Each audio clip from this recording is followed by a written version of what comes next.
In this video, I delve into the exciting world of coach building for the first time. This is actually a real car part that I'm building for my Aurelius supercar. This is built with 3003 H14 aluminum in 63 thousandths thickness. So get comfortable and I'm going to show you how I built this thing.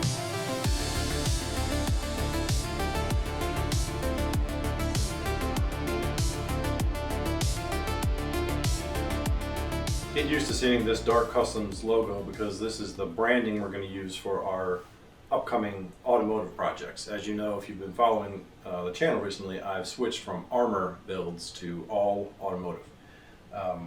This is the first build for the automotive line of those videos.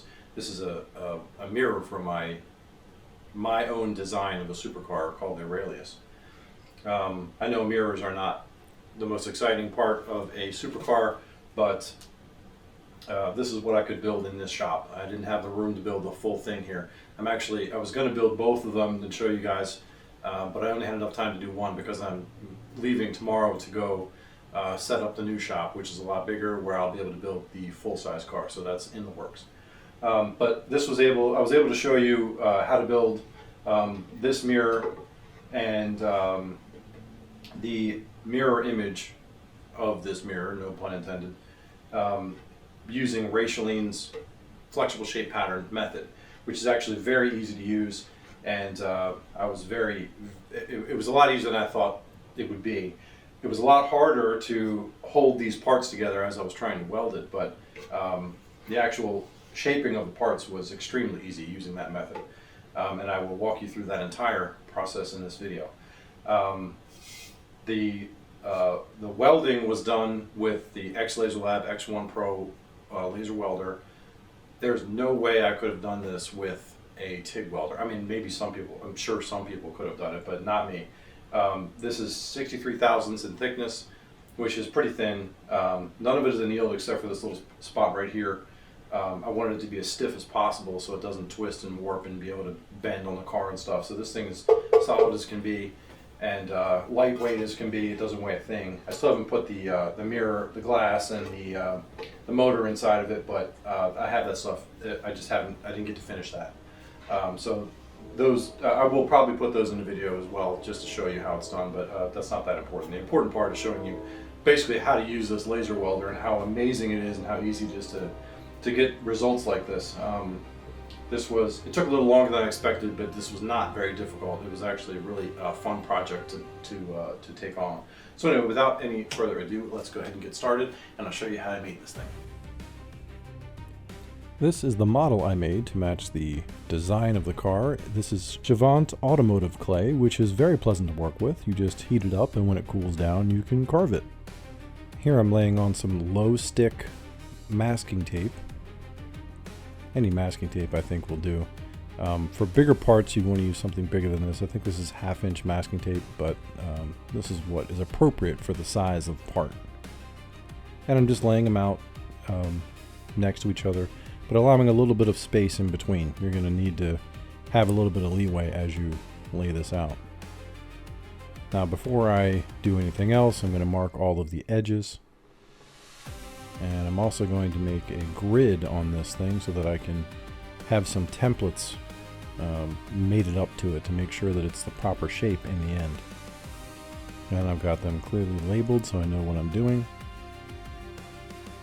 Now I'm laying out some reinforced packing tape. And this has little strips of fiberglass in it that are very stiff and rigid, and they won't pull. So they will hold their shape perfectly. And I'm laying it in a different angle than I did the masking tape. And then after that, I'm laying another layer of it at another angle to make sure that everything is completely solid. Now I've got this little gauge that I'm using to determine the shape of the templates at those marked areas.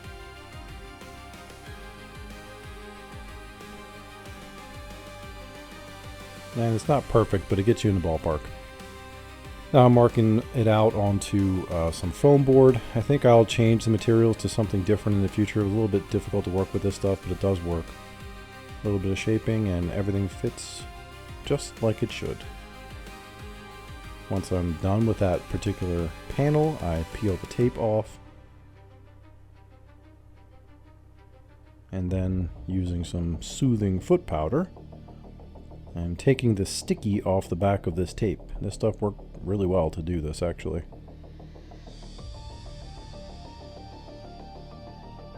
For some of the smaller details, I used some plastic instead of the foam board, just for a little more accuracy. And here's all the templates and the flexible shape patterns. And using those, I traced out what I needed on the metal, allowing myself a little extra for wiggle room. Now putting this down, you can see that the flexible shape pattern has a little bit of a shape to it, and it doesn't want to lie flat because the metal wants to be round. So over on the dishing stump, we're going to hit it a few times with a hammer and give it a little bit of shape.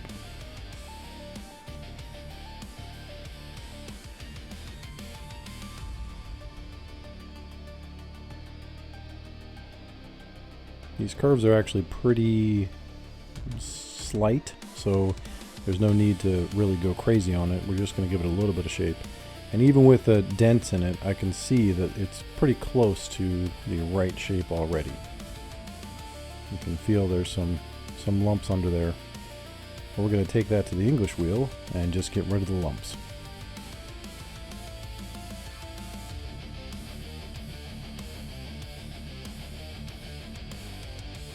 Now, after doing so, there were a few spots that had to be raised up a little bit higher, and that was easy enough to do just by putting it in the English wheel again, and you can see that's a little bit loose there. It needs to be completely tight to the metal. So until that's done, you're not done shaping. Pretty good though, not too bad. Once it's done perfectly, I'm going to cut the shape out. And on the sander, I didn't show this in the video, but on the sander I got the shape perfect on the edges. Now I'm putting this thing in the proper arrangement. And this was actually quite a chore at first to get it right, because once you get one side right, the other side wants to move and buckle and change shape. So you got to do this multiple times, multiple different angles, multiple different templates to get this in the proper arrangement. Here's another template I've got for the bottom. If the bottom and the back one are pretty close, then you're getting pretty close to the right shape. This is the underside of the mirror, or at least part of the underside of the mirror. And the same process. I'm just putting these flexible shape patterns down and shaping them as needed. Now, the flexible shape pattern is a mirror image, so you can actually just flip these over for the other side. Very easy to do. These parts are very stiff. They're not annealed, so they take some effort to get them to take the proper curvature, and I couldn't do that by hand, so I had to actually hammer them a little bit. I'm hammering very lightly, and I'm using a leather mallet so as not to change the shape at all or apply more shape to it. But this will allow the metal to be curved a little bit without actually being stretched. Here I'm just making the crease in this piece. This had to be done after shaping. There's no way to do it before. And after a few passes, that's a rubber mat I'm hammering into. Flatten it a little bit and it's starting to look pretty good. Then it's weaker in that spot, so I can bend it. Not easily, but I can bend it. And it's getting pretty close to the right shape. This part was pretty tricky, and it had to be done completely by hand hammering. There was no way to do any sort of templating or anything for this, so I had to do it the old-fashioned way and just keep on hammering away on it until it took the right shape. Now the flexible shape pattern, you know, it falls into that void that I'm hammering into. It doesn't need to be the right shape. It just needs to match it. And later on, the arrangement is what you use to get it into proper shape.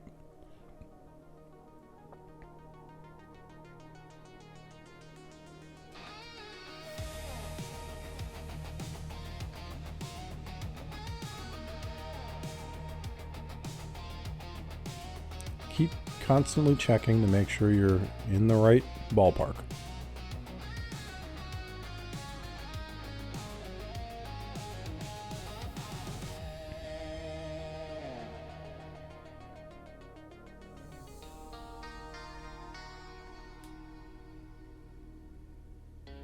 This is a little bit tricky, but I did get, eventually I got it to work pretty easily. The second one, I made both parts, both halves, both sides, I mean, but I only showed the one.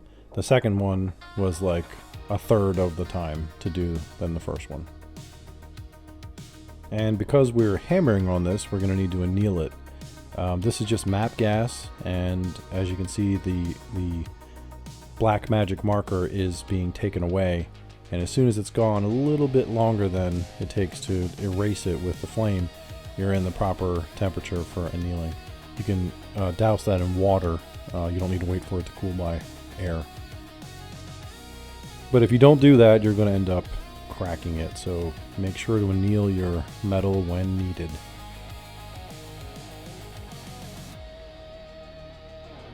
Now the pillars, they're long intentionally. And I need to weld them, so I've got to get this rounded part to match up to this flat part. So that took a little bit of effort to be able to figure out how to do that and get it right. Now, what I'm doing here, I'm bending a flange over on the bottom portion of the mirror. You can see top and bottom, they are very subtly different, but I thought it was necessary for the proper look of this thing. Now, the rest of this video is going to feature laser welding, which is the coolest kind of welding if you ask me. I mean, what a time to be alive. The technology has advanced so far these days that you can have a handheld unit in your home that can melt metal together with light. I mean, imagine going back in time and explaining to your ancestors you could do that. They would be so baffled. Now, I have dabbled in all different types of welding, and I can tell you that a lot of it is very difficult. This is easy. It is so easy. It is such a joy to use this welder. And I want you to have one too, so click the link in the description to get yours. You'll get a little discount. They'll throw me a couple bucks and everyone's happy. We're going to use the pulse and not the wire feed to do the tacking. This is very easy to do. You just stick it in there and it'll kind of blip a couple times, and before you know it, you've got little tiny baby tacks, and they're super cute. Now to actually weld, we're going to put it on continuous and turn the wire feed on. And just stick it in the corner and let the welder push itself back, and you have a perfect weld. I've got a flat surface here I stole from the bandsaw, and I'm just welding on a flange. I would normally have bent over the flanges, but I was afraid that these parts were so tricky to get into shape that it was going to pull the shape apart too much, and I don't have any way to shrink or stretch little tiny flanges like that, so this is the method I used. So I just welded them on, cut off the excess, and then finished it afterwards. You'll see. There's your flange, and it's welded from both sides, so there's no chance of it coming apart there. Now, when the mirror is being viewed, you don't want to see that flange. You will see that when the mirror is at a certain angle. So I added some additional metal inside of it to make it look like the entire mirror was roughly, a 1/4 inch thick, but it's not. So we just weld down the center of that like that. This is the base piece to the bottom of the mirror. And then we flip it over and we weld this side. And we cut off all the excess, and we have our flange. And I did that for all of the parts. Now the pillar was really hard to figure out how to hold, so I just ended up holding it together with tape. And I couldn't weld the inside of these, so I made sure to do several passes next to each other to make sure that there was no way that this would ever come apart. I also bumped up the power of the welder for these beads as well to make sure that they penetrated as much as possible. As you can see, it's kind of ugly, but it doesn't matter. We're gonna grind this away. We've got these little Cleco clamps holding this together. This is the first part of the actual mirror that I'm welding together. These parts, like I said, they're very difficult to hold still, and you have to really like get creative with tape and different things to be able to hold it and weld it in the proper position. Once it's tacked, you can go ahead and do a real weld on it from both sides. All aluminum has to be done from both sides, or else I would not trust the welds in most cases. We've got the main upper portion, and I'm tacking the lower part to the base part here. Now I kind of messed up here. The tacking is fine, but I ended up just welding straight across that ridge, which is actually not ideal. You're supposed to not weld on top of a peak like that, but this is just how this works. But I ended up, it welds fine from the inside. As you can see, it kind of follows the trench there. On the outside, it's harder to keep it straight. But it turns out, I forgot about it, but the welder comes with a little adapter at the end that is specifically for following a ridge like that. So next time it'll be easier. Now I'm just filing it all flat and level. I know it looks aggressive there, but I'm just taking the weld away. I'm not really taking away the parent metal at all. And then a little bit of surfacing, just to make it look a little bit pretty. And here we go. That's pretty good results, I would say. This flexible shape pattern adventure worked out just great. Wray Schelin is a genius, so make sure to go follow his YouTube channel. There's a link in the description below. And of course, be sure to like and subscribe to this channel. Help me grow. Now again, I know this is not the most exciting part of the car. The entire car is coming, I promise you. But this is what I could build here, and this is a good practice, you know, good beginning. And we will be building this car in the coming months, so get ready. Thank you so much for watching this video all the way to the end. I really appreciate you guys, and I will see you next time. Customs in the WV, just trust them. With their vision you see, if you hear thunder in the hills without a storm cloud, as David Randy cars with the engine so loud.